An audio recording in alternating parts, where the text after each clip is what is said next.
वार्तांकन रोखठोक बातमी।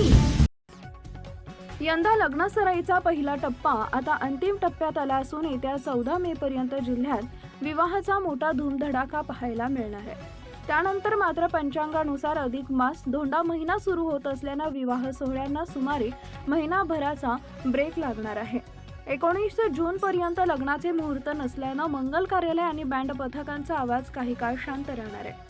एप्रिल आणि मे महिन्याच्या सुरुवातीला लग्नाचे अनेक दाट मुहूर्त असल्याने सर्वत्र लगीनघाई दिसून आली।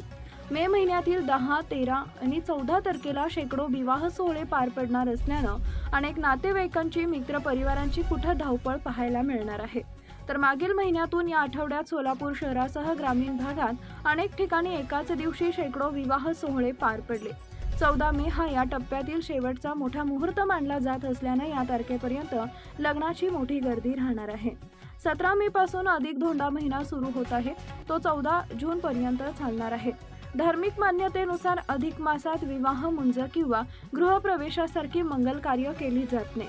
त्यामुळे 14 मे नंतर थेट 19 जून पर्यंत लग्नाचे कोणतेही शुभ मुहूर्त नाहीये। अनेक कार्यालयाचे मे महिन्याच्या अखेरचे बुकिंग अधिक मासामुळे रखडलंय। व्यापारी वर्ग, कपडा मार्केट, सुवर्ण बाजार आणि केटरर्सच्या व्यवसायात महिनाभर शांतता राहणार आहे। 19 जून नंतर पुन्हा एकदा लग्नसराईचा दुसरा टप्पा जोमानं सुरू होईल। तोपर्यंत महिनाभर मात्र वऱ्हाडी मंडळींना, वाजंत्री पथकांना विश्रांती घ्यावी लागणार आहे। महाराष्ट्रातील महत्त्वाच्या आणि ताज्या बातम्या पाहण्यासाठी आमच्या जय हो न्यूज चॅनलला सबस्क्राईब करा आणि बेल आयकॉन प्रेस करा।